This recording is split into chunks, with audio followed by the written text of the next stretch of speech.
the United States is absolutely, unquestionably fiscally boxed in. If the United States didn't go to war for 20 years, would China be where it is? Probably not. If there was a significant reduction in access to the United States market, it would have a tremendous negative effect on the Chinese economy. It becomes this battle of attrition. Who can suffer the pain the most? Above all else, it's about the resources. You started to see China begin to limit the amount of U.S. treasuries it was going to take on. The moment the Chinese think that they no longer need or find value in this partnership, they're going to cut you off. The U.S. right now is nowhere near having the ability to understand how to navigate it. I've been hearing China's economy is going to collapse for the last 25 years.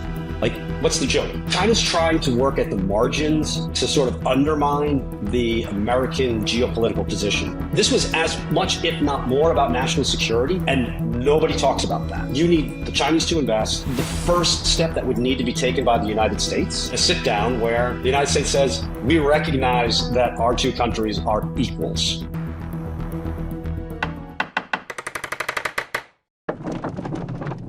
Peter, welcome to the show. Thank you for joining me. Marty, I got to do this, and this is going to demonstrate just how long I've been following you guys. The mandibles. Right? Is the mandibles happening right now? I mean, I'll leave that to Matt to highlight and let him continue to beat you with a sock full of quarters every week because you haven't read it. But no, I just started laughing because I'm like, oh, after we went back and forth last night, I thought to myself, oh, I'm gonna have to bum rush him at the beginning with the Mandibles book. I don't have it on my bookshelf. I don't have it on my Kindle either. It's a book. I'll get to it. I think eventually I will get to the Mandibles. Okay. But as I've said many times, a rabbit hole recap, it's essentially been read to me on air over the course of 7 years from Matt. Yeah, and to answer your question, yeah, I'm of the mind that we are in the middle of the Mandibles right now. Lovely. Yeah. Lovely. Well, let's set the stage for this conversation. I wrote a newsletter earlier this week. We talked about a rabbit hole recap yesterday. There was a chart of China gold stock on warrant at the Shanghai Gold Exchange, and if you see the chart, it is straight up and to the right. Just a crazy step function growth over the course of the last year and a half, really. And that sent a signal to me, like, what's going on? Seems like China's preparing for something. Wrote the newsletter. You responded on Noster, saying that I need to get the full picture of China. You have been living in China for 30 years, correct? 30 years, correct. So maybe we start there. How did you end up in China and deciding to stay for 30 years? I'll give you the abridged version. Number one, it's always great to be young and dumb. So I was working on Wall Street back in the early mid 90s. And that was the first time China sort of landed on the sort of Wall Street radar. And so I was dabbling in, what was going on in China, working as an analyst, so on and so forth. And ultimately, I decided rather than to get my MBA, I was studying a little bit of Chinese in New York and thought, you know what, I'll go to China for a couple of years. I'll teach English, get a lay of the land, firm up my my language capabilities, and then I'll just circle back and come to New York and start the whole new career. And, what's the old saying, life is what happens when you're busy making plans. And so one thing after another just happened. I did the teaching gig, and then I got a job working as an analyst for a UK investment bank in Hong Kong. That lasted about 4 months, and then the Asian financial crisis hit. Got married, had a couple kids, became what's called a chief rep, which is a glorified sort of secretary for a handful of American companies. Did all that. And then right after WTO, was working for Prudential Financial of lovely Newark, New Jersey, and set up a joint venture for them in the finance space, and thought, maybe there's an opportunity here for me to become sort of a consultant rather than work for one company. I'll work for a bunch. So I went out and set up this company called Zebin Advisors in 2004, and it's sort of 21 years later. been doing that. Just basically a consultant helping, predominantly European American financial firms navigate what the possibilities are in China. And it's not that easy, not simply because China is a different market, but because especially the American organizations, they're just so tied to how they do business globally, and just an unwillingness to adapt to the local market. So yeah, it's, 30 years just happens overnight, and here I am. Yeah. And as I was saying before we hit record, I'm very excited for this conversation. I've had Balaji on the podcast. He's got a perspective that China's going to eat the U.S.'s lunch if we don't really light a fire under our proverbial asses to compete in many different aspects of the economy. I was also telling you that my interaction with the Chinese over the last 7 years has been via the Bitcoin mining industry. And from what I've observed, these individuals are incredibly ruthlessly capitalistic in a way that surprised me to the upside, considering what I've been taught about the Chinese system of control over the course of my life.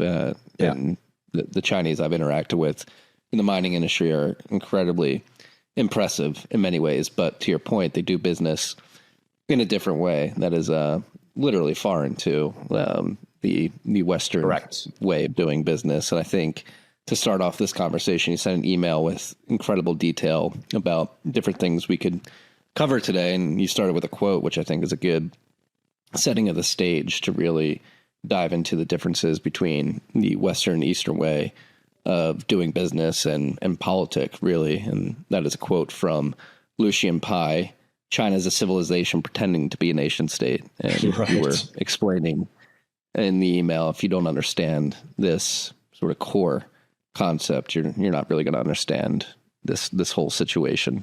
Yeah. I mean, if you consider the concept of a nation state itself, I mean, it's only a couple hundred years old. It's not really some sort of ancient governance system. And even China didn't have this sort of nation state governance system until 1912, when the last formal dynasty ended, the Qing dynasty. So when you're trying to look at navigating the entirety that is China, I mean, I've been here 30 years, and I'll tell you this: I'll always be a foreigner. Like, there's no way that you can be here for any period of time and, not get to a point where you think that, okay, the expression is 比中国人还中国, like more Chinese than the Chinese. And there's actually an inverse relationship with regard to the time you're here, which is the longer you're here, the less you actually figure out, like it just continues to expand with regard to the uncertainty and the unknowns. But when you I think it's fascinating, and we can get into the SCO, because I think genuinely this past week has been what may be, I don't know if I want to say will be, but potentially could be a real turning point, because you've got really a group of nations coming together saying, we're done with the international rules-based order and we're going to move in this direction.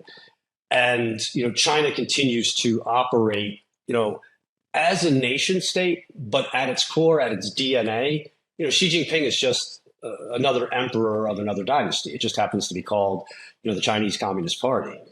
So you, I think, have to, and this is, I think, something I really need to stress, which is take the 20th century Western G7 lens off and try to be more open to how it is that the Chinese are going to operate. And I think one of the other comments that I made to you in that lengthy email was, we're also talking about things like Judeo-Christian ethos. Like, I'll have people say to me, "Oh, the Chinese have no morals." And my immediate reaction to that is, okay, but by whose standards? I understand if you're coming at it and saying they have no morals based on, how we do business in the West, my word is my bond, a handshake, a written contract.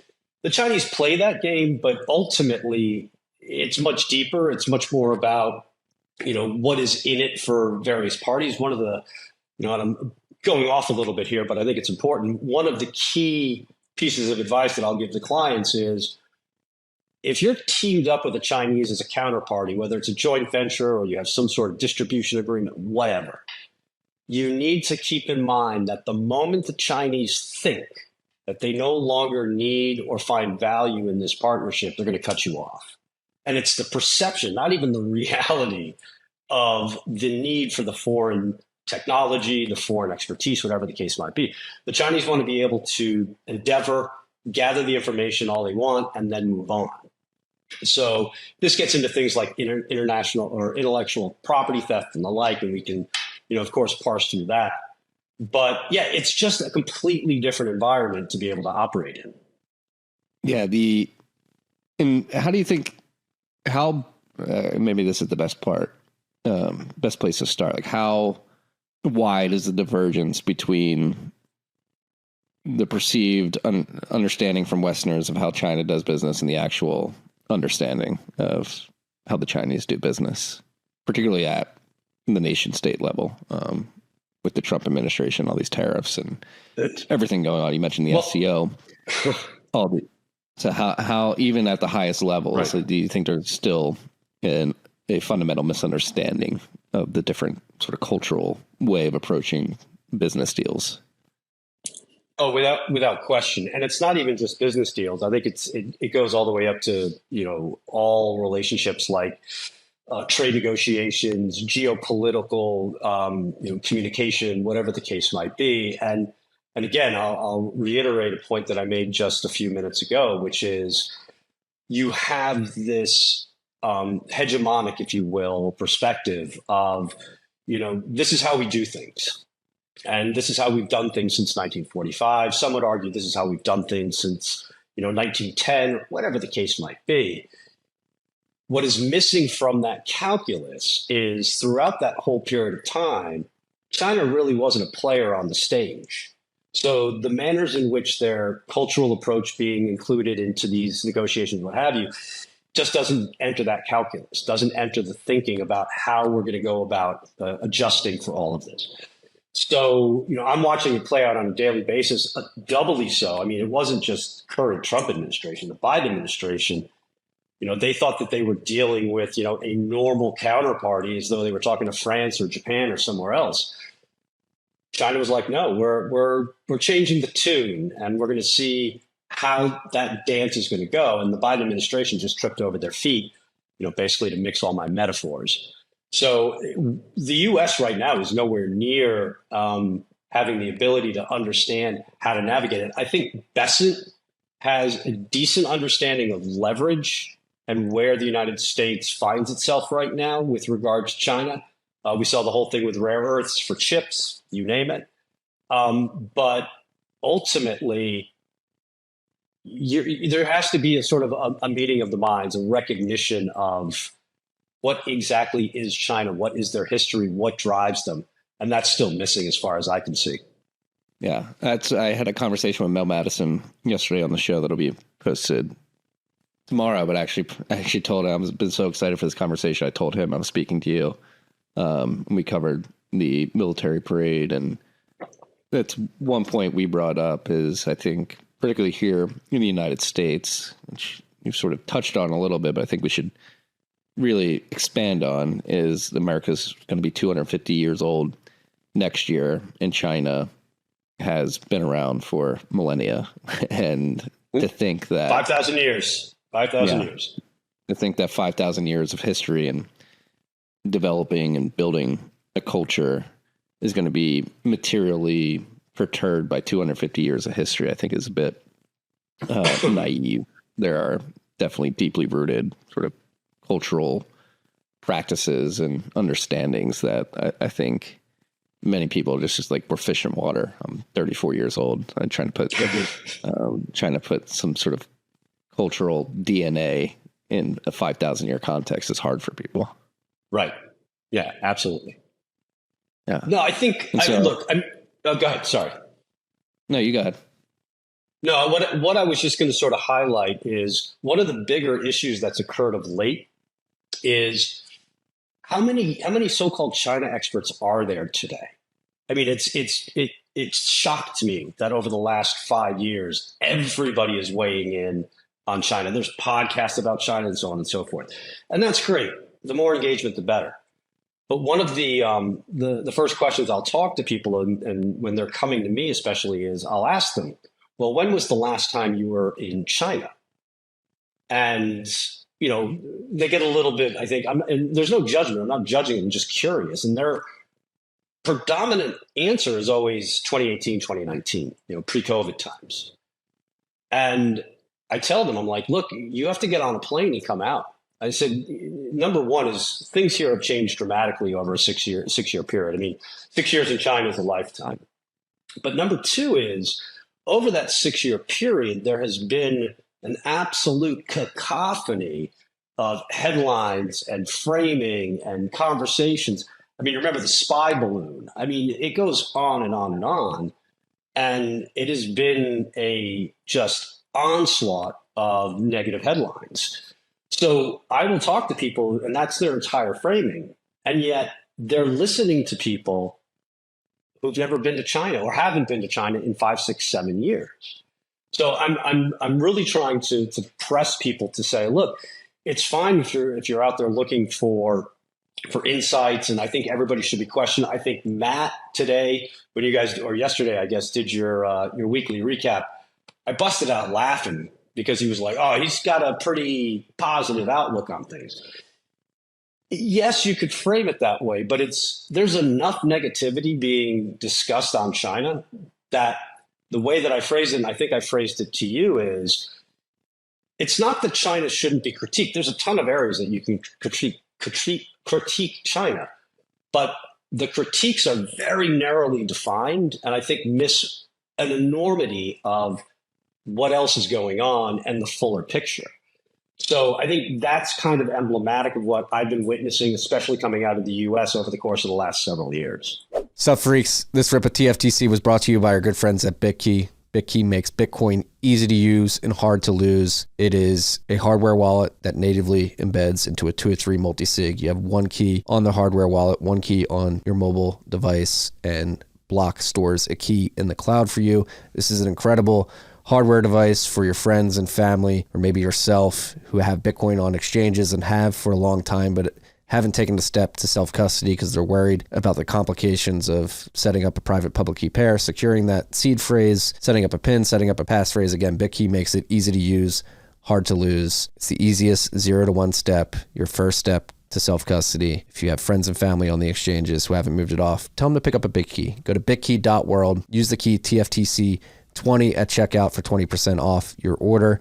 That's bitkey.world, code TFTC20. Over 10,000 investors downloaded the original How to Position for the Bitcoin Boom when Bitcoin was just 27K, and it called for 120K plus. That target's now hit. So what's next? Tour de Meester is back with the 2025 edition, refreshed for the mid-cycle moment, packed with new data, new insights, and Tour's latest price outlook. Plus, you'll get exclusive access to Charting Our Way Through Chaos, Tour's new 30-minute Q3 2025 presentation explaining why this bull run might be only just beginning and what forces could push it to the next level. Read the first ever mid-cycle report from Adamant Research at unchained.com/TFTC. That's unchained.com/TFTC. And also, if you're using Unchained, you can use the code TFTC for $50 off any of their services. Go check it out. Yeah, and as an American looking out at the world right now, as it seems to be going in this more multipolar direction, geopolitical tensions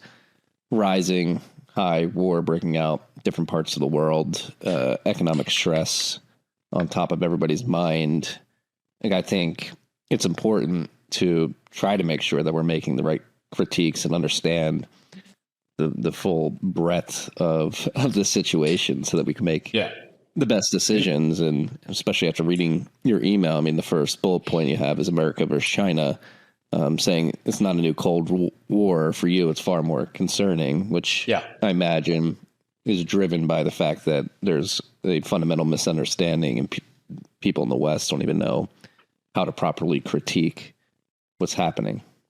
Well, I think on that point, so, you would have seen over the course of the last, year, that there's been this like, oh, this is Cold War 2.0. Niall Ferguson, Sir Niall, right? He's come up with this and he's been making the rounds and talking about it. And look, it's easy to package. We have recency bias. We want to look back to the Soviet Union. For me, it's been really about the UK and Germany back in around 1905, when you had the UK, which was at that point even a power that was maybe in the early stages of decline. The colonies and the empire, had sprawled so far that it was difficult to maintain. And critical, I think, is this was around the time that you really had petroleum becoming an essential component for things like ships. And the UK Navy was all coal driven or steam driven, and it was moving over to oil. And the Germans were rising. And the Germans, if you look at a lot of the history and a lot of the research, the Germans recognized, and here's what's critical, by the way, the UK, Germany, and Russia at this time were basically run by cousins, grandkids of Queen Victoria. And these were all relations, and they still couldn't get along. And Germany, I think, recognized, if you look at a lot of the research, that, okay, we can't go head to head with, the UK. We have to try to play nice with them. And the Brits, in their own typical British fashion, they would placate the Germans. Yes, let's talk about this. Let's get a memo, sit down for a meeting. And they just kind of slow rolled the Germans. And this, for me, all came to a head when Germany wanted to build a railway from Berlin to Baghdad for the purpose of moving oil from the Middle East up to Germany. And they went to the British and said, look, let's do this as a joint venture. The British said, sure, but then they dragged their feet. And then Germany finally was like, look, we're just going to go do this. And there were a host of these issues that you had this power at the time that, rather than address the issues that they had at home, they were more inclined to look at things like tariffs. They tried to create this tariff regime where if you were part of the colonial empire, the Commonwealth, you'd get a better deal. They tried to contain Germany with regard to economic sanctions. And for me, ultimately, you can draw a line between that action of the UK to the start of World War I. You could talk about Ferdinand down in the Balkans and what have you, but I'm seeing so many similarities between how the United States is operating with regard to China right now that it is concerning. More concerning than, is this a capitalist versus a communist Cold War comparison with the Soviet Union?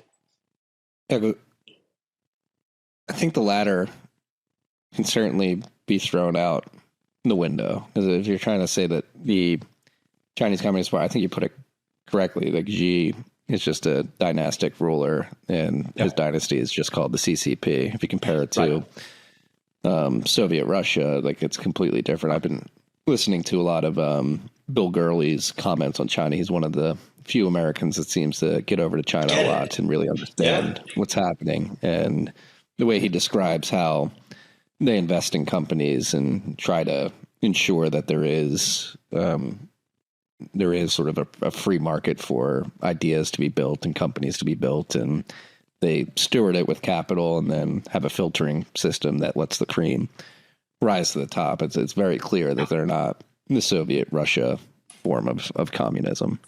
And so I think a lot of the saber rattling and positioning, particularly from the United States, is just using your UK, Germany analogy, is like the US sort of on the brink of, do we go down the road of empire or try to revert to our sort of democratic republic and get back to the roots of being non-interventionist is where we stand. If we go down the route of empire, if we want to go down the route of empire, a lot of the positioning towards China makes sense to me.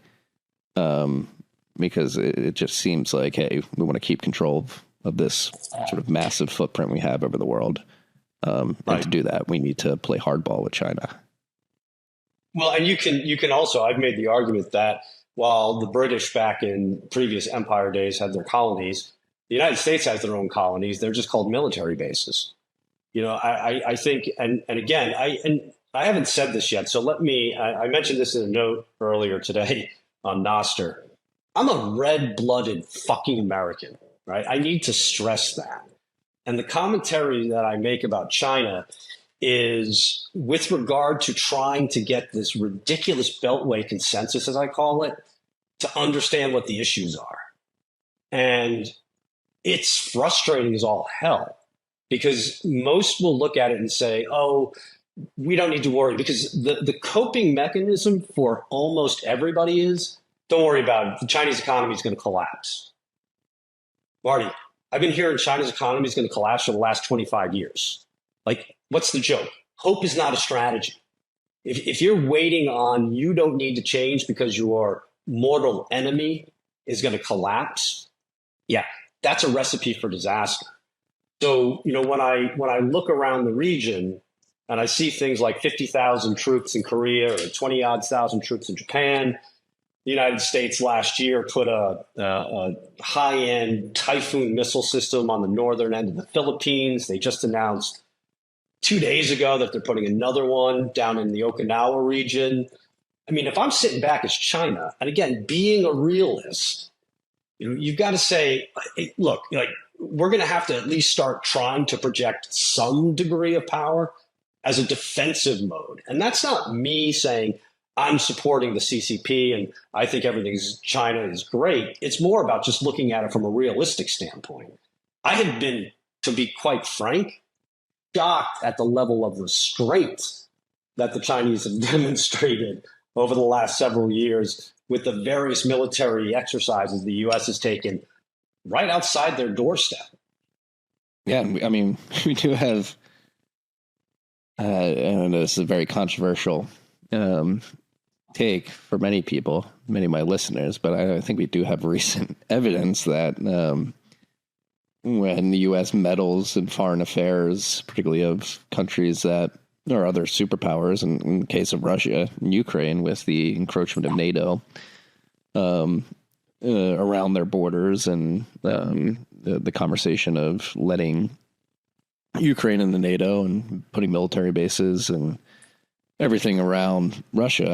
I'm a strong believer, and that is one of the driving catalyst of the war between Russia and Ukraine right now. And to think that we're not going to learn the lessons of that, which has turned into an absolute catastrophe, and turn it up to another level with arguably a stronger superpower in China, just seems suicidal to me. It's funny. It's not just a stronger superpower. I think one of the most fascinating developments over the course of the last 6 months has been, oh, wait, we corporate America entered a Faustian bargain over the last 30 years to produce everything that we potentially need in the mainland. And then we wake up one day and Walmart is going in with Costco into the Oval Office saying, hey, look, man, our shelves are going to be bare in 2 weeks because of these 145% tariffs. And Trump folded like a lawn chair. And I don't think he wanted to. He just simply had no choice. So, what I have found is very endemic by American policymakers has been this, look, this is what we think is right, and we're going to go in this direction. And then second order effects come back and beat you over the head. And I'll give you a fantastic anecdote. Back in October of last year, there was this literally week in Congress that was called the China Week. And it was all of these bills that were being passed about targeting China, and they were going to stop them doing this and that. And one of the bills basically was called the Anti-China Drone Act. And essentially what it was a law that has been passed, or a bill that's been passed into law that made it illegal for a company called DJI to sell their drones into the U.S. DJI is not just the largest, and I'm telling you, it is an amazing company, an absolutely amazing company. But here's the funny part. The bill was jokingly referred to as the Skydio bill, because Skydio is a California company that makes drones and was getting its ass kicked. So, let's go with a little regulatory capture, which is the flavor of the day in the United States, right? And they were like, this is great. 2 weeks later, Skydio was still sourcing all of the batteries for their drones from China. And guess what happened? The battery supply got cut off. So Skydio literally had to go with their point of sale documents to their buyers and say, look, we're going to sell you the drone, but you need to go on Amazon to buy the battery. Like, okay, that is a microcosm of the cancer, quite frankly, that is, just all through the United States when it comes to sourcing. It's not sourcing just of end goods. You've got inputs that need to go into manufacturing in the United States. It's, again, like I said, it was the Faustian bargain that to this day, Tim Cook, as another example, I'm sure he lays awake at night going, why did I make this deal 15 years ago? Well, I think that's the big question on many Americans' minds is how, because I think it's become very clear to many Americans that we have made this Faustian bargain and we have become wholly beholden to the Chinese supply chain just due to the way we've built our economy over the last 5 decades, more acutely the last 3 decades specifically.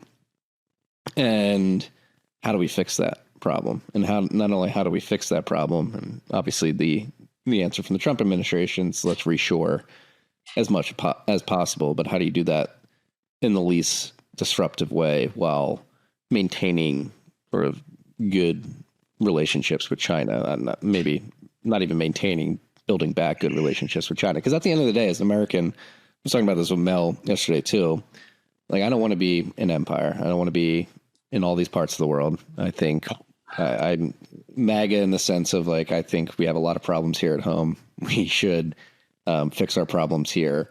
I am very aligned with George Washington and the founding fathers, and let's not be interventionists. Let's just build a strong country, a strong economy, and engage in free trade. And I'm a true believer in the Austrian view of free market economics. If you have free trade and peace, and you sort of leave everybody to do their own thing, and then engage in trade when it makes sense, that's the optimal outcome. I don't think we need to be the world police or have this hegemonic control over the world, which is massive and filled with cultures that are truly different. And as we're really digging into, are completely misunderstood. And it just seems impractical. And from a systems perspective, we've learned time and time again throughout history, it just doesn't scale. It can't scale. You can't coordinate at that scale.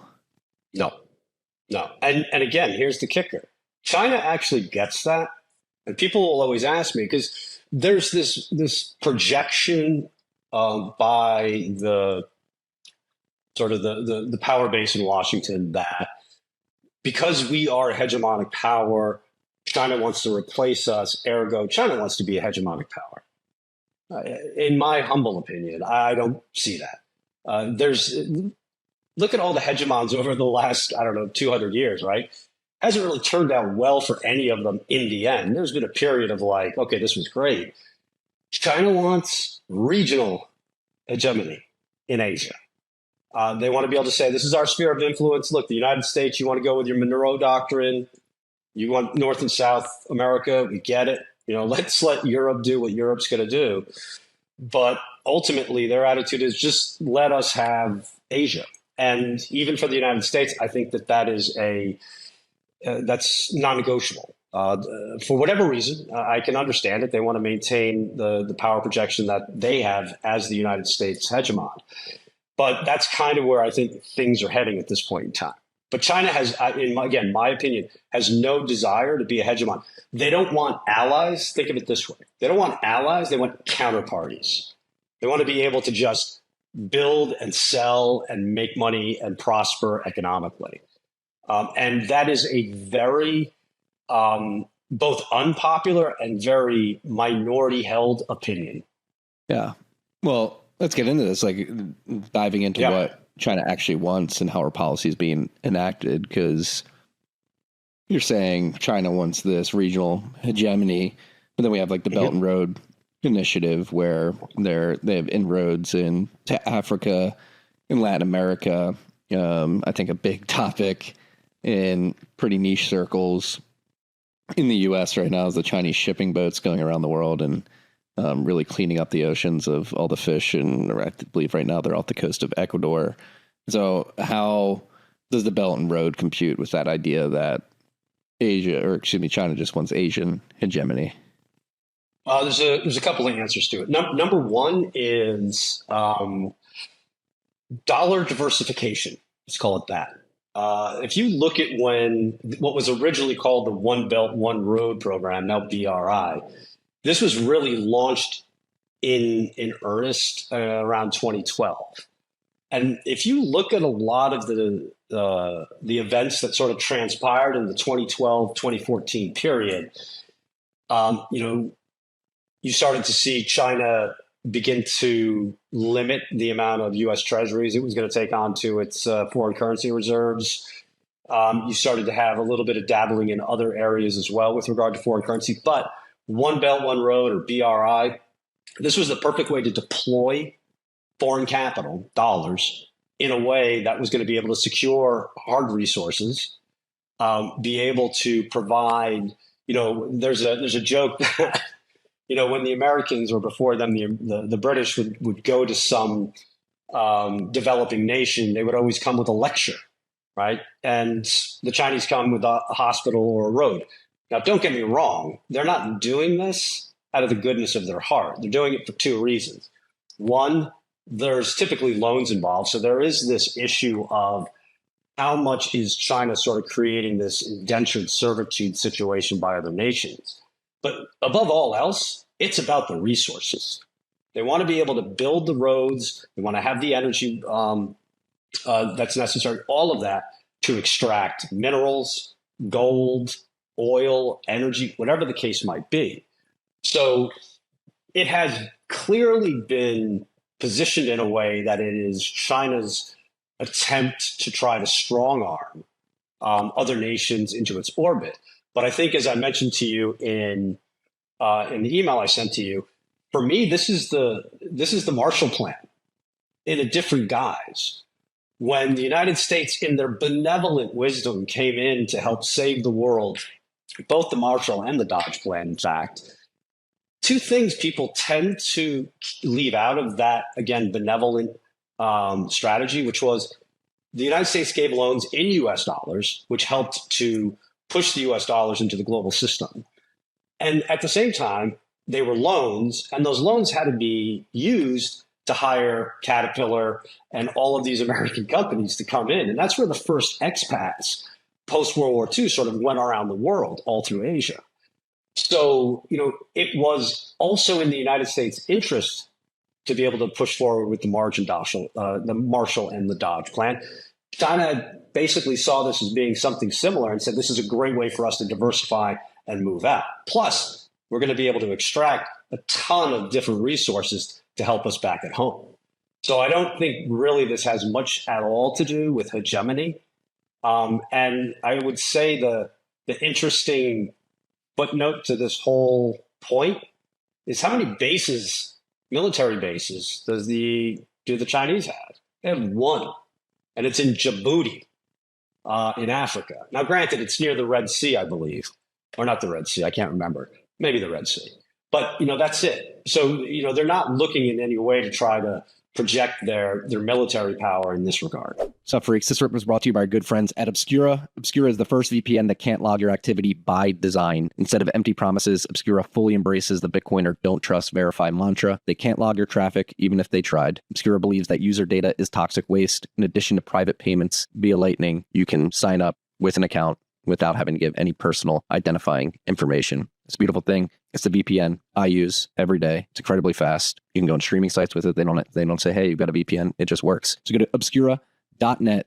Use the code TFTC25 for 25% off an annual subscription. Obscura.net. Use the code TFTC25 for 25% off an annual subscription. What's up, freaks? Your hardware wallet holds more than just Bitcoin. It holds freedom. independence, your future. But freedom is fragile. Even offline devices can be exposed. Signals leak, data can be scanned, and bad actors don't need your keys in hand to target what's inside. That's why I secure mine in a silent Faraday bag. Their Faraday protection eliminates every signal, cellular, Wi-Fi, Bluetooth, GPS. When your wallet goes inside, it goes dark, completely off-grid. This is the same tech trusted by special operations. It exceeds military standards, built to secure what matters most. Your Bitcoin deserves that level of protection. Keep your wallet safe. Keep your freedom safe. Visit slnt.com/TFTC to save 15% and get free shipping on qualifying orders. That's slnt.com/TFTC. Protect your future, secure your data, and stay one step ahead. I've got this sleeve bag. I keep my Q in it. And I've also got this wallet. I was using Bridge Wallet for a while because of the RFID protection that it provided. This is way thinner, fits just as many cards, and has a better design. No more clunky wallet in my pocket. The silent card holder is what they call it. I'm loving this. So far, I've been using it for about a week. Very sleek. You can see here, I've got my tap signer. I could tap my phone on it. It's not picking up the NFC. It works. It works. Go to slnt.com/TFTC. Well, let's pull it forward to recent events and really dive into what people are probably most interested in, which is the military parade that happened. Sure. BRICS, SCO, and the Global South getting together. Donald Trump tweeting, retruthing, sending a truth out. I hate saying that, but it is what it is. It's obviously seeming like he's missing out on the party, and was very obvious, to me at least, a sort of geopolitical flexing. We're going to have this massive military parade, and we're going to invite all these world leaders, and we're going to keep out the G7 and the U.S. And how would you describe the land? Like, going back to the newsletter and comments on Rabbit Hole Recap yesterday, both the gold that is on warrant. It seems like they've been building up this gold inventory for the better part of 2 decades now, by putting in on warrant, registering it with the Shanghai Gold Exchange. That's a signal to me, like, hey, we do have this gold and we're putting it on warrant. We're willing to use it in international trade whenever we want to. They have optionality by doing that. And then you have this military parade and this sort of fading of the Western hegemony by keeping them out of the guest list, keeping them off the guest list. And it just seems like very overt, explicit geopolitical posturing on the stage, sort of a chess move, 2 chess moves there with the gold and this military parade. What is this? Well, what are these moves in your mind?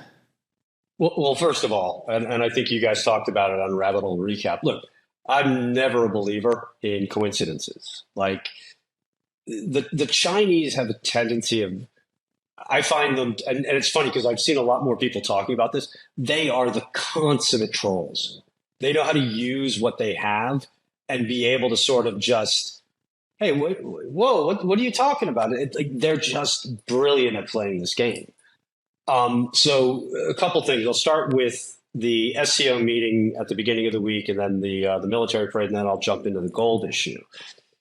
First and foremost, I mean, we do have to be mindful that this parade was planned months in advance, and the guest list was planned months in advance. So it really wasn't, in terms of the parade and the attendees, it wasn't all that much of a surprise. Now, that's not to say that there was coordination that was going on behind the scenes, and there were separate meetings that were taking place with regard to, call it the broader global financial system.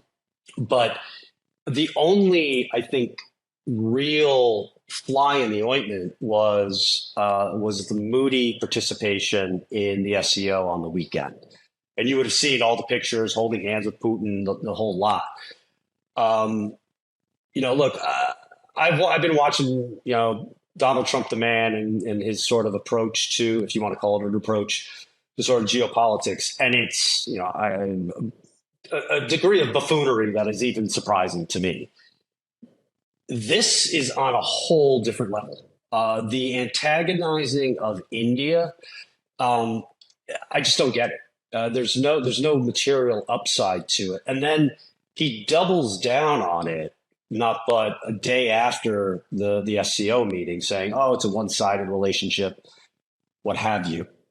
And look, China and India they're no close bedfellows. They've had issues for years. In fact, Russia and China have had issues for years. The way that I've sort of tried to describe this to various groups that I've spoken to is, and I wrote this to you as well, the enemy of my enemy theory. How long can that center hold? Well, it's going to hold as long as the United States continues to be belligerent on the global stage. But I'll just quickly say, with regard to the military parade, I've been there, done that. I think that was I don't know. They do one every 10 years for this anniversary, but then they also do one every 10 years for the anniversary of the Chinese Communist Party. So I've seen more than my fair share. It's very staged, and it's interesting to see what kind of toys they put out. But on the gold issue, this has been something that I've been focused on for years. And the most interesting element is the Shanghai Gold Exchange, which I think you highlighted. They have sort of a subsidiary called the Shanghai International Gold Exchange, which was created in 2014. And that was the first time they opened up the local market to offshore participation, to be able to trade and to be able to settle. So going all the way back to 2014, you did have physical settlement if needed with different counterparties. Now, for the first number of years, there wasn't a lot of volume or activity at that point. But I find it fascinating because 2014, you're talking about, was like a year or so after Iran got sanctioned and kicked off the SWIFT system. It was the year in which Russia essentially went in and annexed Crimea. It was also just so happened the year that I think Chinese treasury holdings peaked. So you look at sort of the trend over the last decade, and it's very clear that there has been a progression, very slow, no pun intended, but a little bit, Chinese water torture, to be able to move this forward. And I think this is the important part, and this is perhaps where I'll have a disagreement with you on some sort of impending development, is China's trying to work at the margins to sort of undermine the American geopolitical position, but not in such a blatant way that it causes an overreaction. And I think we can both agree that American foreign policy has a tendency to overreact. There were a lot of rumors that, Gaddafi got taken out because he wanted to start pricing oil in euros. So China has been at the margins selling buying a truck ton of energy using renminbi. So you've had an increase in volume. And I think more importantly, I want to say last month, the Chinese went and opened up a new gold vault in Hong Kong because I think that there is increasing demand. And I think this is where your issue that you raised with regard to the warrants is there's probably more demand coming in, that you had all of this gold that was probably sitting privately in Bank of China, most likely, that was then moved to the gold exchange and with the warrants being issued. What, in my opinion, China has been doing and will continue to do is demarcate between a foreign currency asset and a foreign currency, meaning they don't want to replace the dollar. You want to use the dollar, knock yourself out. But they want the optionality to be able to say, we're going to go to different counterparties and they're going to use the renminbi. But again, as you both rightly pointed out on your weekly show, nobody wants to hold the renminbi. And the Chinese don't want people holding renminbi in their bond market either. They like their closed capital account. Yep. So what you do is you create the ability over a period of time that if you want, you can settle in gold. And I'm aware of numerous events where settlement has taken place, and some of it stays here, as you guys pointed out, but some of it does get transported elsewhere. And that is undermining the pure bedrock of the reserve asset, the U.S. Treasury, because the U.S. Treasury has only been really a requirement, if you will, if you have excess, savings, if you will, from your trade surplus. The Chinese, where do the Chinese have a trade surplus? Predominantly from those exporters of energy and minerals and other inputs, if you will, food, potash, you name it. And those countries are like, look, we'll take your renminbi, and we know that we can come in and we can just settle in gold. We're fine with that. And that's going to continue to move on. Taking that next step to create a gold-backed BRICS or a gold-backed Yuan, I personally think that would be viewed as an act of war by the US government, honestly. And the Chinese know that. There's no reason for them to take that, what would be viewed as a natural step forward. If they already get 90% of the benefits of just allowing for settlement in gold. Sup, freaks? Guess what? We launched a browser extension. It's called Opportunity Cost, and it helps you see the true cost of everything in Bitcoin, convert prices to Bitcoin as you browse the web. Opportunity Cost automatically displays fiat prices in Bitcoin or sats, helping you think in a Bitcoin standard. It works on Amazon, Zillow, X, your bank account, QuickBooks. You can convert everything to Bitcoin. It's really cool. It's also 100% open source, MIT license. We don't collect any data. All of the conversions happen in your browser on your local device. It's a great way to recalibrate your life and begin thinking in sats. Go check it out at opportunitycost.app. That's opportunitycost.app. And again, going back to not only misunderstanding a culture that is 5 millennia old, but it's like it's just reverting to how they probably settled trade for millennia with gold. Yep. And that's the other thing is fish and water, not understanding we live in an anomalous time, whether it be the use of our nation in the nation state model or the fact that we're using this fiat currency. It's, to your point, like why even do a gold-backed yuan? We could just settle in gold itself. Right. And China has all the gold right now. I mean, this is the reason, in my opinion, why they have been so aggressive in buying as much gold as they've had, is because they want to be able to demonstrate that they're able to settle for anybody on any trade surplus that might exist. Mm-hmm. And just quickly, can we touch on this? Because I'm sure there's a number of listeners who we're sort of using yuan and renminbi interchangeably. Can you describe the dynamics of like the onshore, offshore, and how these two currencies actually work? Well, so there's first of all, the yuan is sort of like saying the buck, right? The US dollar, the equivalent in China, is the renminbi, the people's currency. So they're interchangeable, but there is an offshore renminbi or yuan that's traded in Hong Kong. It's to be honest with you, it's more about the Chinese sort of trying to create this dual system of we have both our onshore market and our offshore market. And what I've always found fascinating, and I'll ask you this question because I think it can be quite enlightening. If I were to ask you from the Chinese perspective, from Beijing's perspective, is Hong Kong foreign or domestic? I would say they think it's domestic. And the right answer is both. When I go to the airport in Shanghai and I'm traveling anywhere and I have to fly through the international terminal to get to Hong Kong. And it says in Chinese, international, Hong Kong, Taiwan, Macau. So what China's been able to brilliantly do is they've had their cake and eat it too with regard to Hong Kong. They're able to say, oh, this is an international city, so we can do things differently down there. But if we want to, we can come down and we can bring the hammer of Thor on to Hong Kong as well and say, no, you're actually ours as well. So whatever the sort of flavor of the day might be in terms of what's going on in Beijing, they can basically just go and say it's one or the other. But in terms of the financial service industry, I mean, look at the crypto space, right? I mean, if it was domestic, they wouldn't be having some massive conference or letting Bitcoin ETFs or anything else trade. It's just the ability to say, we're going to do it down here because it's not really China, but deep down, everybody knows it is China. That makes sense.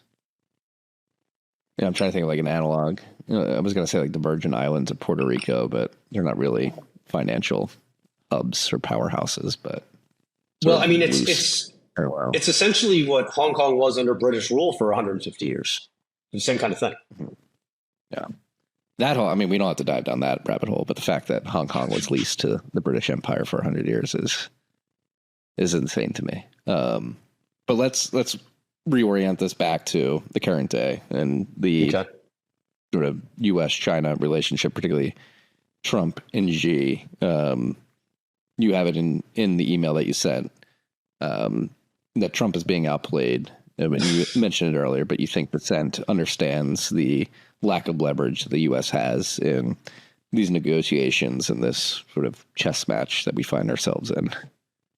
Yeah. Well, let me give you the perfect sort of evidence of how things have changed. You've had 3 meetings over the course of this year. There was one in Geneva, I think one in the UK. I forget where they were, but you had the Geneva meeting happen, and there was kind of this armistice. Okay, everything's fine. And then all of a sudden, you had rare earths come into the equation, and you had, I don't know, the U.S. was talking about jet parts and a whole bunch of different things. And for the first time, finally, Xi Jinping gets on the phone, talks to Trump, and they all agree, we're going to meet in Stockholm, we're going to iron this out. Okay, a couple things. Number one, that call had happened supposedly on a Friday, and it was agreed that the parties would meet on a Monday. Okay, and then they met on a Monday, and then they came to what, and I still can't believe this is being debated throughout the United States. This was a quid pro quo trade. China was like, look, we know you need the rare earths. You're still playing, you guys are being dicks. So we'll give you the rare earths and access to all of this, but you have to give us the H20. That's what we want. You've got to stop. You weaponize trade first. We're just reciprocating. That deal was essentially agreed to in a matter of a day and a half. Now, what's with the recap? In the entire time I've been here, number one, no meeting happens in 48 hours from the time some senior official says we should get this done. There's going to be talks, and when are we going to do it? And it gets dragged out. The Chinese love the delay aspect of negotiations. And they know that the Americans, not even if they really are up against the wall, but Americans have had a tendency, from my experience, of being extremely impatient to do things. And the Chinese use that to their advantage.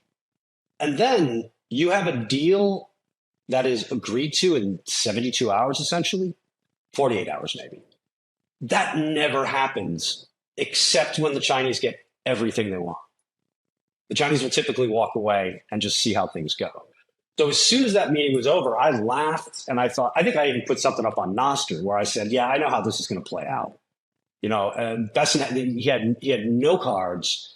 And in fact, they wrote, the U.S. side wrote in their communique, and we will deliver what we promised to deliver, with no details of what that was. They said the Chinese were going to deliver rare earths and the batteries and all that, but they didn't say what they were going to deliver. And then lo and behold, I think it was Siemens and somebody else was able to start selling their chip-related equipment back into China. And then next you know, it was the H20, and everybody in Washington lost their collective shit, right? It was all about, oh, Trump is selling national security. Here's the thing. The amount of rare earths required for the defense industry in the United States never gets discussed. This was as much, if not more, about national security because of the limited access to rare earths than it was about giving China the H20. And nobody talks about that. So it's, that's just one example. And this is why, India imports less oil from Russia than China does. China's still on the sidelines. Like, all of this just demonstrates that Besant's sitting there going, I need to keep the wheels on this bus, and the last thing that I need to do is have something in the supply chain go off the rails. Well, and again, like, you can, I don't think it bears repeating, and I think you can repeat it too much. Like, we are wholly dependent on this supply chain. Rare earths for the defense industry, antibiotics, consumer goods. I'll give you the classic example. So everybody's talking about AI chips. We control AI chips. China doesn't have access. Nobody asks, what is the primary ingredient or ingredients that go into high-end AI chips? Polysilicon. It's like the most purest silicon out there. It's sourced from China. The majority of it is sourced from China. So, I try and say to people that, look, NVIDIA doesn't make chips.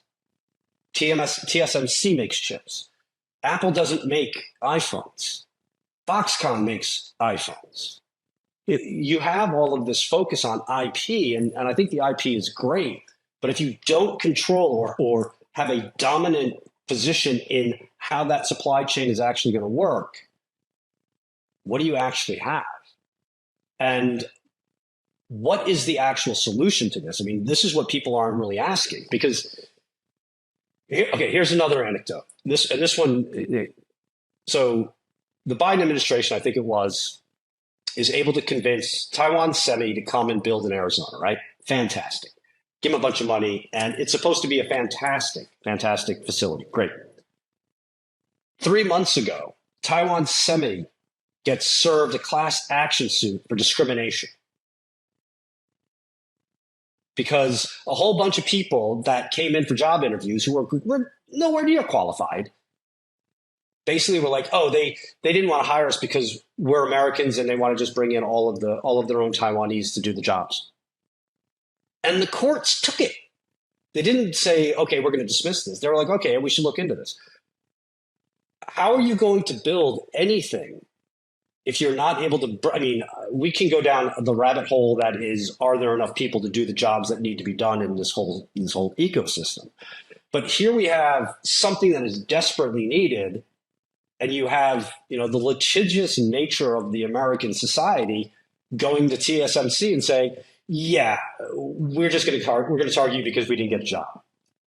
Yeah, and if I remember correctly, too, there was some like DEI influence on that litigiousness as well. And I mean, it goes in whether it's polysilicon being the raw input of the chips, and then the TSMC Arizona foundry question, like the intellectual capital that goes into building the foundry that makes the chips. That's right. That raw input doesn't exist over here either, because we hollow out a manufacturing base and deprioritize that education. And it is extremely disheartening that America has let itself. And that's, I think that what I'd really like to get out of this conversation too is like, what is the best path forward? Because to your point, we don't have a lot of leverage. I think it's pretty obvious. We are completely beholden to this Chinese supply chain right now.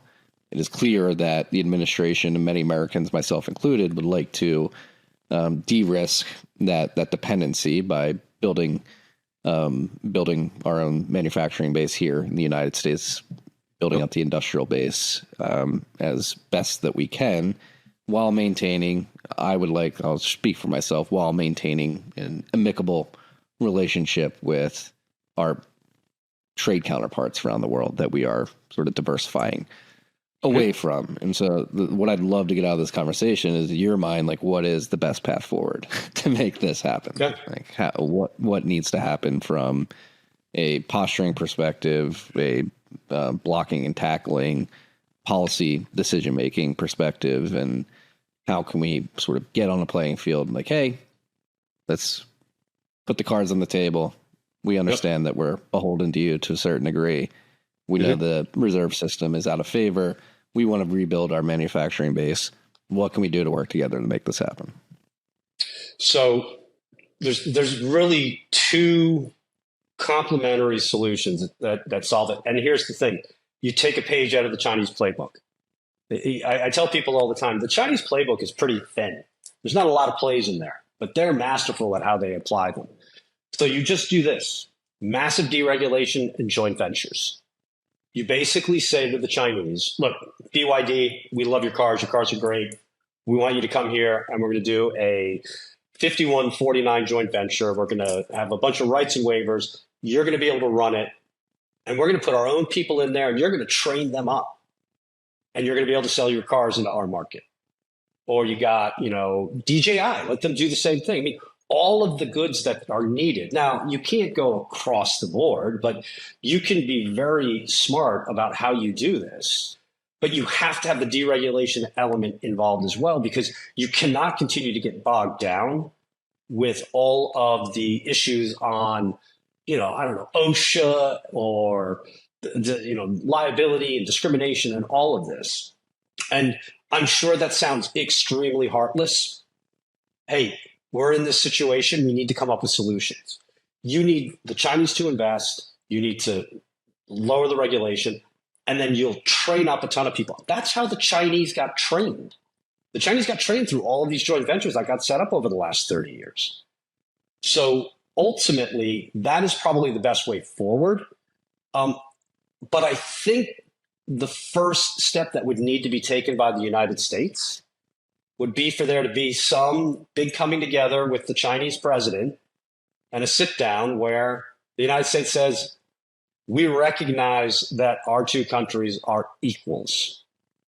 And I think that that's going to be a very difficult ask of the United States government. And that's really what the Chinese want, is just give us the face, give us the mienzo, tell us that we're equals and we're good to go.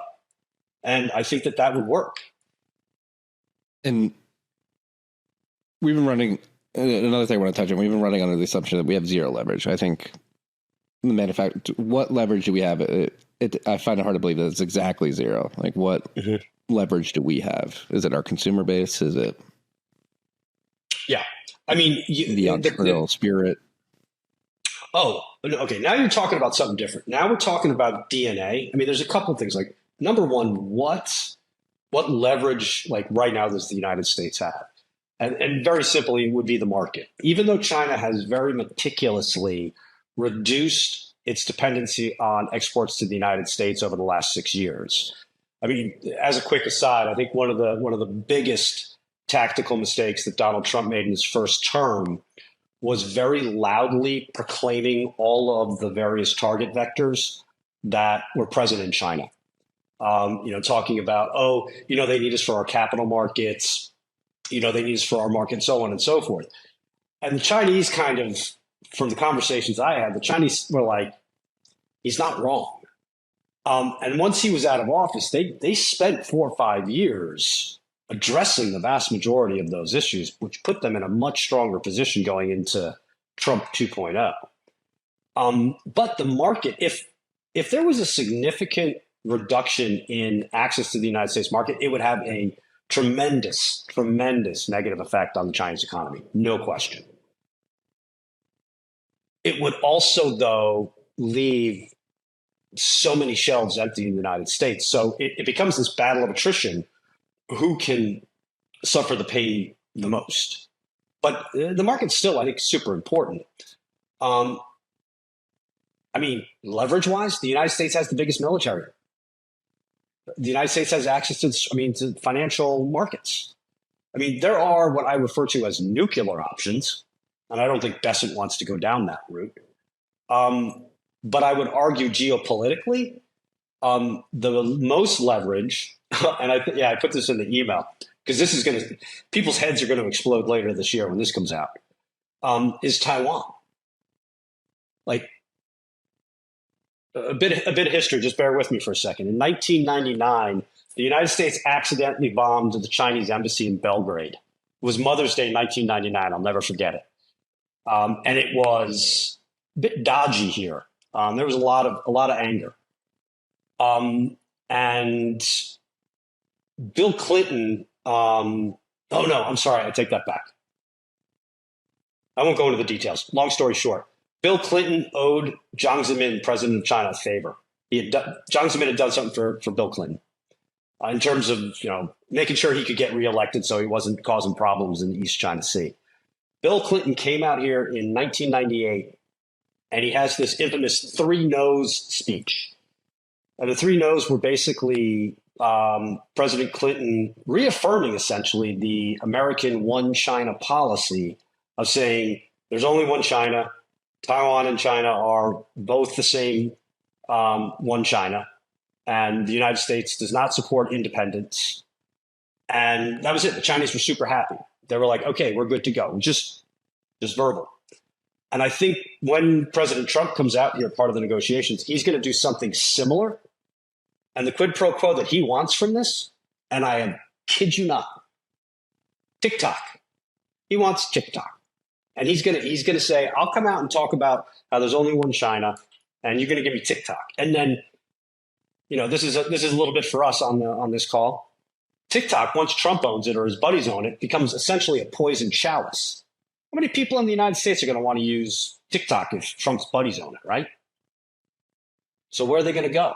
Well, some of them are going to come here and they're going to go to Red Note. But most likely, a lot of people are going to all of a sudden learn about Nostr real quick. Yeah. Yeah. And so that's I think the Taiwan issue is really where the most leverage lies. And you have it in the email too. If you look at the map, the U.S. had China cut off across the east from Japan to South Korea to the Philippines and Australia. Yep. And so there's this perception that China is really close, but it seems like the U.S. has allies in the region that create this sort of stalemate in terms of preventing China from trying to take it over. And the whole meme of China trying to take it over and literally having a kinetic war around Taiwan just makes no sense considering the strategic importance of the foundries that are housed there. So let me and just bear with me. I know it's a bit off topic, but I think it's important maybe for you, but also for your audience. Allow me to sort of state with a pretty emphatic level of confidence, China's not going to be invading Taiwan anytime in the near future, no matter what you read or hear on social media or elsewhere. China's going to invade by 2027 because Xi Jinping said so. No, he didn't. He said for the military to be prepared for, what needs to be done. Jiang Zemin said that. Hu Jintao said that. They've all said this. It's the same thing. But okay, let's ignore what these, communist leaders say. They're politicians. We don't listen to politicians. Here's an interesting fun fact. China never really wins wars. If you look over the last 800 years, better part of 1,000 years, China was taken over first by the Mongolians, and then by the Manchurians. And this is when you get the Yuan dynasty. Then the Ming dynasty came in and was like, okay, we're going to be Han Chinese again. And then you had the Manchurians come in, and it was the last dynasty, the Qing dynasty. And the reason I bring that up is China has learned that the way in which they exert control as the ethnic Han Chinese, which 95% of all Chinese are, is through what I refer to politely and diplomatically as assimilation. Meaning you, over time, over generations, through marriage and family and whatnot, you end up all becoming Han Chinese again. And it's like, okay, we lost the war. We're not going to try to have this resistance or anything else. We're just going to, we're going to intermarry and whatnot and, give us a couple hundred years and we'll be back in power. And the reason I bring that up is this is what happened in Hong Kong. And it's Hong Kong that I think is extremely important as a case for what is going on with regard to Taiwan. And when I first came to China, and the first time I went to Hong Kong was in 1994, and Hong Kong was British. Everybody spoke Cantonese, completely British. Over the course of 20 odd years, Hong Kong became nothing but another Chinese city. The majority of people who were living in Hong Kong were from the mainland. So when China decided, and by the way, I should mention, in terms of all the things that China has done, this was, I think, the dumbest geopolitical mistake under Xi Jinping since he's been here, was taking over Hong Kong in the way that he did. Basically, putting the stamp on it, saying we're going to make this a real province, if you will. But the reason it was so relatively successful with limited violence, there was violence, but nowhere near to the extent of, say, Tiananmen Square, was because everybody down there was already Chinese, and they were like, yeah, we're used to this. Okay, whatever. Compare that example with Taiwan. Even if China was able to go in, they wouldn't be able to so-called win the peace. There's no assimilation. Everybody in Taiwan are essentially Taiwanese. And the Taiwanese, because they are Han Chinese and they understand this, it's the reason why they have been so reluctant to allow for any mainland Chinese to come and reside in Taiwan, because they know that this is how you can play. It's what's it called, the fifth. I don't know. Something column. About fifth column. Thank you. It's the fifth column approach, and the Chinese have been brilliant at that. So because there's an inability to win the peace, and especially there's no assimilation, China's not going to risk doing anything at this stage. They're just going to play for time. And this I just continue to see not being addressed anywhere. People just want to focus on the United States. We're going to be there. They're going to attack by 2020. So what happens when 2027 comes and goes? You're just going to move the goalposts? Yeah, probably. I mean, that's the modus operandi for politics, at least here. Sorry about that. I went rogue. I'm not sure if you want to talk about it. I think that assimilation context is very important, especially as it pertains to Taiwan. I was completely unaware of that context, and it makes sense.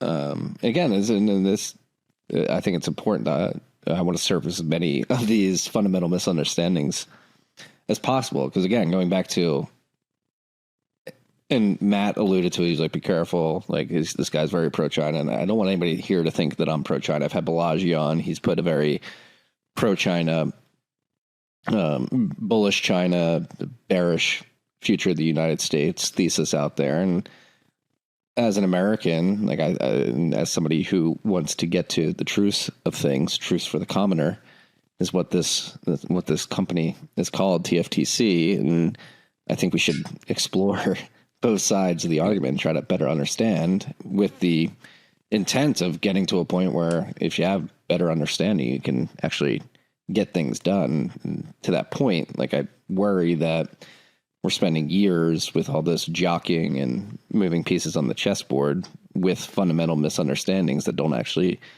allow us to get to a point where we can have productive outcomes. And so, like, Right. How much time are we wasting? What is the opportunity cost of doing all this posturing and sable rattling from a position of misunderstanding that just forces us down a path of delayed productive outcomes? Yeah, and I'm in agreement, and I do want to circle back to a point you made, which is, look, I'm a child of the Reagan Revolution. Like, my most formative years were from 1980 to 1988, and as someone who's lived out of the country, travels back a couple times a year, just the snapshots each year when I go, I'm just shocked at how, the stripping away of freedom, as I wrote today, it's like the sovereignty of it all, like the independence, like, go out and make it happen for yourself. And there are just so many gatekeepers across the board, all over the place.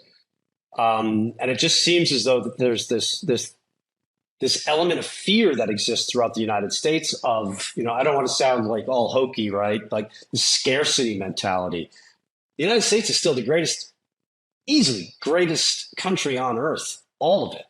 It just needs to go back to what it used to be. And I don't mean, the 1950s and all that horrible stuff I'm just talking about, hey, let's get on with the business of doing business. And let's get regulatory capture. For me, it just drives me insane. Like, that has got to be, you saw that picture, all the tech titans having dinner with Trump. I mean, that's about as Chinese as China gets. Yeah. It's Chamath. And it's become like a thing, particularly with the Trump administration, where there's a lot of sycophants who just want to be seen next to him. The lead up to the election was like, we've got the tech right. The tech people are all right now. They're absolving themselves of the sins of DEI and woke politics and bending the knee to the progressive left. And now it's cool to be conservative and free market oriented, but it's all about who can be seen in a picture with Trump, which, like, literally I got invited to meetings with Trump where you pay $100,000 to get a picture with them when they were leading up to the campaign. It's like, it's a lot of a lot of sizzle, no steak in terms of substance. It's really like a social posturing and sort of hierarchy game that's being played, where it's like, let's actually get some shit done here. And with that being said, like, I much prefer Trump in office than Kamala, but like going back to, there's so many just idiotic mistakes, like in our space, like launching World Liberty Financial, launching the Trump meme coin, like just idiot, like no reason to do it, but just idiotic mistake. Right. And you bring up a really good point. I think there's a couple of points where I think, if you look at Balaji, I think I always find him fascinating because it's like, okay, dude, number one, enough with the slideshows. We get it, right? China produces everything. But what he never really addresses, and I think this is an important point, is China right now is attempting to traverse from one economic model to the next. They're trying to move from growth model that was driven by real estate, infrastructure, a little bit of exports, if you will, to one that is going to be high-end manufacturing, more consumption, still exports, but on the higher end. And I'll be honest with you, I have no idea if it's going to work. Nobody does. Because you also have, on top of all of this, gobs of debt.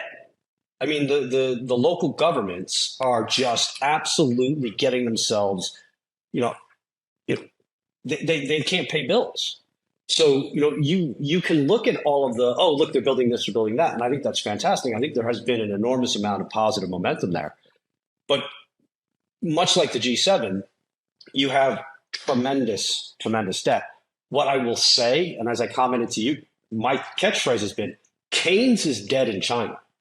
And what I mean by that is you would have seen a lot of headlines saying, oh, look, China's issuing tons and tons of bonds. They have. But the majority of those bonds are actually being used to go restructure local government debt in a way that is more transparent. Now, left pocket, right pocket, it's still a mound of debt. And you're trying to move to a whole new economic model. I will certainly give the Chinese credit for rolling the dice. But, you're talking 1.4 billion people. Property values are still underwater. Stock market's finally starting to catch up. There's been a bit of a renaissance in terms of sentiment over the course of the last 6 or 7 months, but this is not a foregone conclusion. China is going to have to. I mean, there's a lot of luck involved. If the United States didn't go to war for 20 years, would China be where it is? Probably not. If the United States didn't focus on a lot more of these social issues that were nonsense, DEI and what have you, would China have been able to progress as far as they have? Probably not. What's the joke, Marty? When you're digging a hole and you're trying to get out, the first thing you need to do is stop digging. The United States needs to stop digging.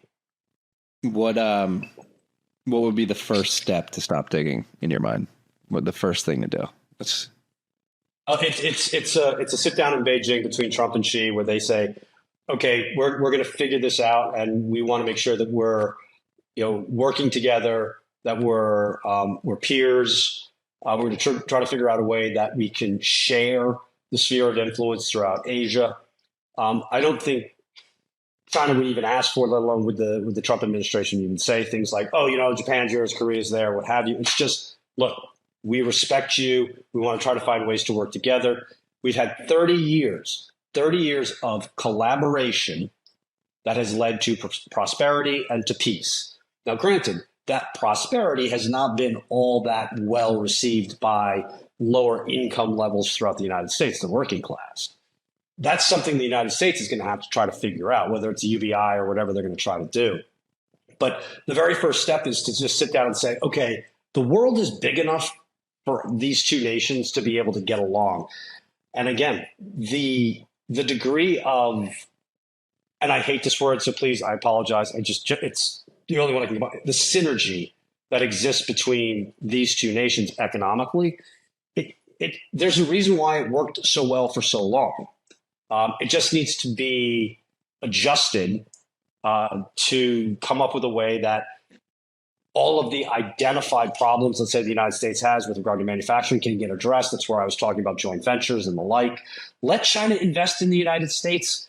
Stop freaking out about farmland. I mean, guys, like you're making a big deal over something that might have an issue, but the Chinese are just looking to figure out a way. How can we take our hard currency, get it out of the country, and put it somewhere? And the United States is still the best place in town. Yeah, that's a very controversial one, and one I'll admit that does give me pause, particularly if they're buying around military bases. Yeah. I mean, that was a big thing in Texas specifically. I think Texas outlawed it outright last year. And I think if there are strategic areas that you should, absolutely, that makes sense. The United States has got a lot of farmland. You don't have to buy it right next to, Fort Bragg. Yeah. Well, that's the other thing I wonder about. Maybe I'm extremely naive, idealistic, but to me, I mean, we saw there was the 2 Chinese researchers in Michigan who were arrested for bringing in that fungus that could kill crops. We've seen, obviously, the whole COVID thing with the Wuhan lab, but there was some intermittent, like NIH was funding the lab and the Chinese were running it. And so there is this sort of, you do have to have your guards up to a certain degree, but maybe I'm naive, maybe I'm idealist, but I think if you can get to a point where the relationship is on good footing and you have free, equal, fair trade between the countries, it's a good deal. Like the incentive to play these war games and these spy games, if you will, is decreased a bit, and the incentive is to cooperate and not try to sabotage each other. Yeah, and again, I think this is a good point, and I will stress this. China is an absolute lover of the word asymmetry. It's all they're looking for is how can they do little things that have bigger impacts. So do I think that, you've got people coming into the United States that are trying to find ways to be able to, undermine systems, the electrical grid and everything else? I absolutely do. Right? I mean, when you're, what did I write to you, right? If you go for the king, you better not miss. And so there's going to be a lot of things that are going to be going on that we're not aware of, a lot of nefarious actions. I wouldn't put it past the Chinese to do it. This is kind of their modus operandi. But at the same time sometimes a cigar is just a cigar.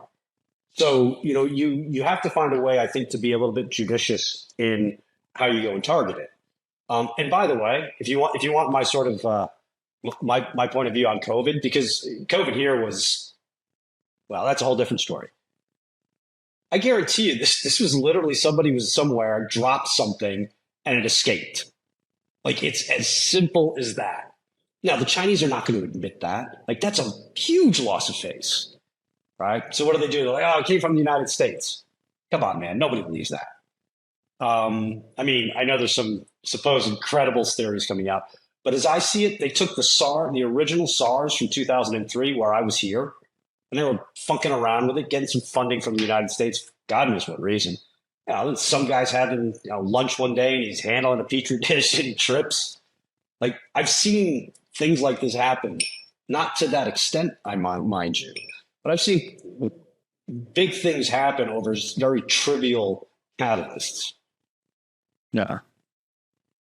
No, and then like 2 other things I want to talk about. Like the again, it seems to me that China thinks in centuries, not quarters, which is very important for Westerners to understand. And that was brought up in the discussion yesterday, like how much of like the outcome of the Opium Wars and the century between like 1850 and 1950 is seeped in the psyche of the Chinese to the extent where they have it internally, like, we never want that to happen again. We don't want to get owned by foreigners to that extent ever again. Yeah. No, it's called the 100 years of humiliation, whatever it's called. That is front and center. It's taught in schools. the whole drug culture here, zero tolerance, man. Like, do not get caught with drugs in China. Full stop. I mean, there's zero tolerance for DWI. You get caught drinking and driving here, you're in jail for 10 days. No questions asked. So that's definitely in the back of their minds, but it's not what I would consider to be a driving motivation. I mean, the driving motivation is chaos, meaning what transpired during that 100 years is you had warlords, you had civil war. I mean, it was pure chaos. And over that 5,000 years, if you go through the Chinese history, you find that typically this is when there's always a turnover in dynasties, is things get so chaotic and the country breaks apart that you have to have somebody as a new strongman come in and try to keep it together.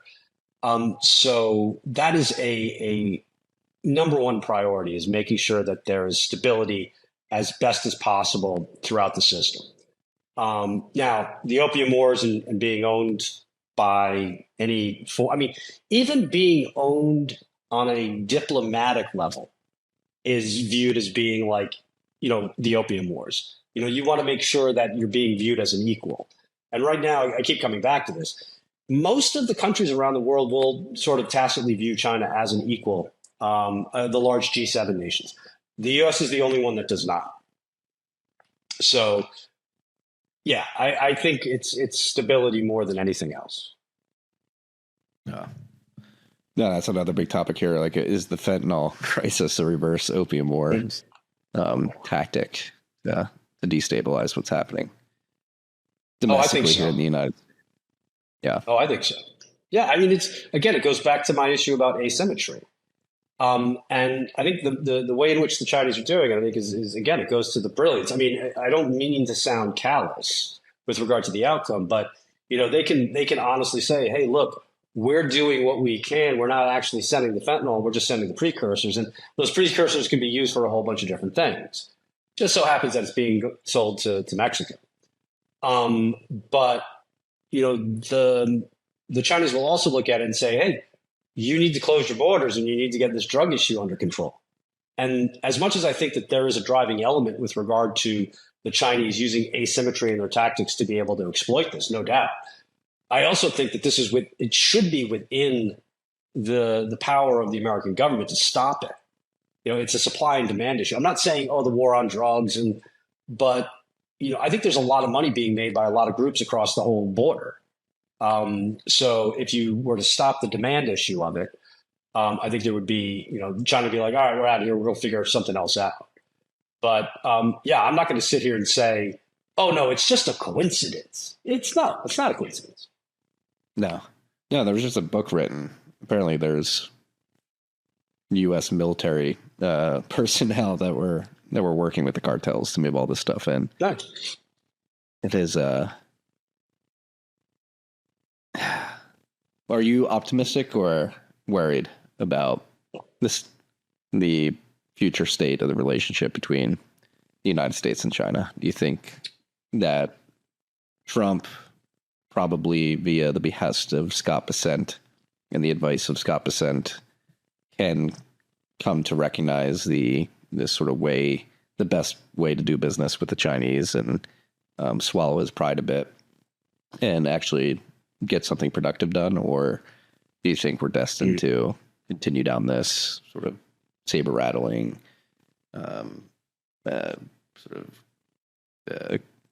very what's the word I'm looking for? Confrontational relationship. Yeah.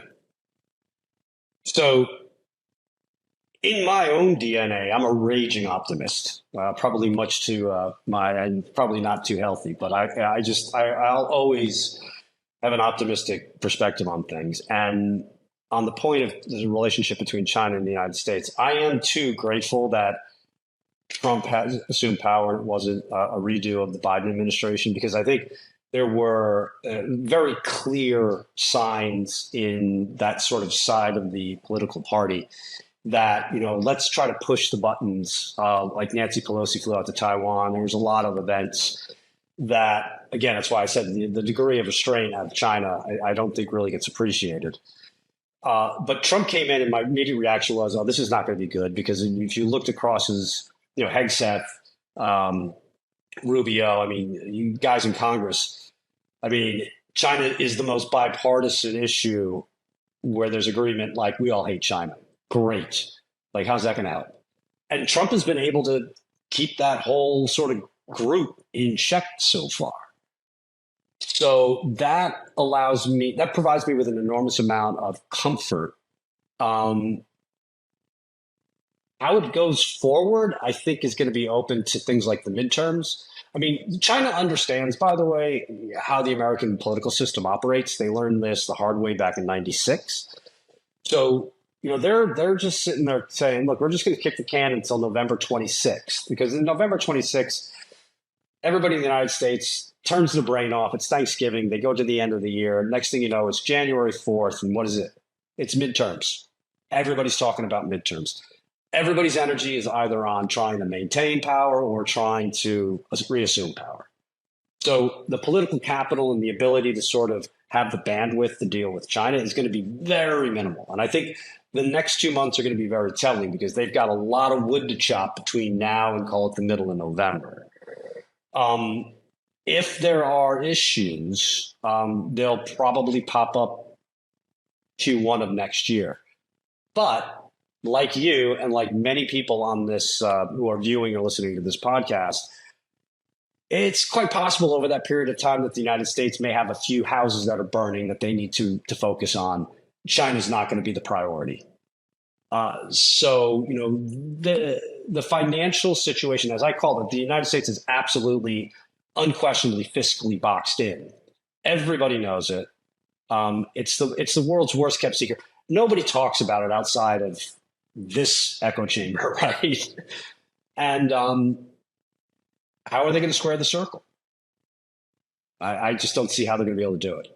So we'll have to wait and see. But I think for the time being, I think I'm overly positive that we're not going to go into anything that's going to be overly nasty.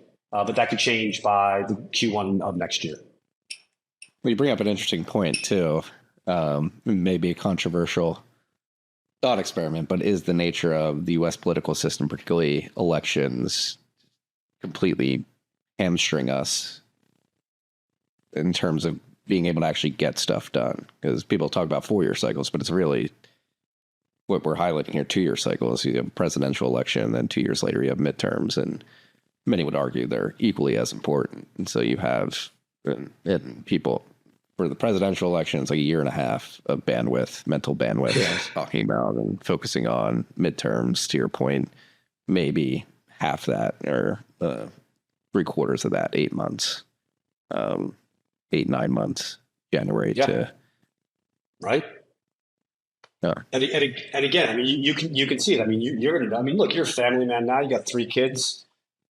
You and your wife are insane. Once Thanksgiving comes, you're mentally going to be checked out until the beginning of January. Right? You're going to be with family and everything, and you are representative of so many people throughout the country. So, China will use that to its advantage and say, look, okay, we'll just wait for the next guy to come in, maybe, or we'll see. Well, and I've learned this through the mining industry too, because you have the U.S. holiday system that rolls right into the Chinese New Year, where everything shuts down for a month in China, and so it's like you have an even smaller window to actually be productive to get stuff done. Oh God, tell me about it. And that's typically when, in January through February. Anywhere from the end of January to early February. Yeah. It's funny. We always have to prep for Chinese New Year in the mining industry. It's like, okay, if you want to get anything done with the Chinese counterparts, make sure you get it done before the New Year. Yeah. It's with anything. It's with anything. Yeah. Well, Peter, this has been incredibly illuminating. What final thoughts or their words of wisdom, advice would you give anybody listening to this? We do have some policymakers to listen to this, I'm pretty sure. So Okay. Okay. Number one, if you have not been to China, I implore of everybody to get on a plane and come out. It's actually, you don't have to get a visa anymore. You can do transit visas as Americans. It's pretty easy. Come and see for yourself. Now, here may be the more controversial. Do not go to Beijing. I would even argue, and I can't believe I'm saying this, don't even come to Shanghai. If you can land in Shanghai a day, you want to go to Shenzhen, you want to go to Hangzhou and Chongqing. These cities are just, I mean, this is where the excitement is. This is where the energy is. You're seeing real Chinese entrepreneurial spirit, people out having a good, just people living their daily lives. Get on a plane, come out and spend some time. Every person that I have sort of been with that has done this over the last 18 months, to the man and to the woman, they've said to me, this is not at all what I expected. And I just really encourage people to do that. The other point that I would make to you is, whatever you see, and I would implore you to be very careful when you go about, indulging in certain content that's like China's going to collapse. It very well could. I'm not going to say it can't. But again, I've been hearing this for 2 decades. So when you're hearing input from people talking about China, the first question you should ask yourself is, has this person ever been to China? The amount of second sourcing of information of late is frightening, meaning that people are talking to people who have agendas, who are then translating it and saying, oh, this meets my confirmed bias, so I'm going to put this out there. And then finally, and this one is probably, I don't know, we'll see how it goes. Anybody that wants to have a deeper conversation about any of this stuff, hit me up on Nostr. Now, I will talk to anybody as open as possible. As I said to you in the email, Marty, I'm in Shanghai. I'm in China. I'm talking about fentanyl. No one's coming in the door and look black bag me, right? So a lot of I have a VPN, as I said. My VPN's from China Telecom. They just want the money. Like all of these stories that, oh, sorry, you got me going. There's no social credit score. None. I'm done with all this stuff. So be mindful of the messages you get out and just make sure to question who's saying it, what agendas they have, including myself. I'm glad Matt called me out. Good. Again, yeah, just reach out. You know, I again love Nostr. I'm still shocked that you guys were talking about it. I'm like, oh wow, that's pretty cool. Talking about what? Talking about me. Oh, that you're coming on here? Yeah. I mean, no, I'm not trying to blow smoke up your ass either. I was really happy that you responded to that newsletter. And I'll hand up, I'm probably guilty of hearing information about China from people with an agenda and taking it at face value and sharing it. Like, and I've been, because I've fallen for it before, like Peter Zion, like the whole demographics problem. Another one, Kyle Bass, Hong Kong dollar is gonna fail, and China's gonna just try to take over America. Like I've definitely fallen for those theses, but they've been around for. I've been paying attention to them from those two individuals for the better part of a decade. It's like it hasn't come true. So what's actually happening here? So here, just a quick editorial note on these guys, and there's a host of others. Have the opinion, keep the opinion. That's fine, right? If you change your points, that should be fine. But when you go on traditional media like CNBC or CNN, and you're pitching essentially the same storyline that you've been wrong about for 15 years or 10 years, I would think it would be in the fiduciary duty, let's say, of the anchor to say, okay, we appreciate this perspective you have on China. You've been wrong for a long time. Why should we listen to you now? What's changed? And yet, because of the nature of how media is and everything else, I get it. That's me being naive, but I think that's more my bigger gripe, because these same people are on all the time. Yeah. No, we see it. I mean, it's funny. It happens in the Bitcoin space too. There's like a carousel of people, many who are good, but many are like, you've been, particularly in the crypto sphere, you've been consistently wrong for the better part of a decade, and you're still getting trotted out. And enabled to shill your wares to the retail public. It's very disheartening. And that's why, like, I love having this podcast and being able to have, we just spoke for an hour and 40 minutes and really diving deep into these topics that I'm curious about. And I will admit I've probably spoken out of line on the topic in the past, but do earnestly want to learn and try to get to the truth. And I think someone like yourself who's lived in China for 30 years and definitely has a better perspective than myself, and likely others who haven't but are speaking confidently on the subject, is important. Right. No, and again, as I said, I'm not going anywhere, and I'm super ecstatic to be able to talk to anybody and be challenged. I mean, I don't have all the answers, that's for sure. Yeah.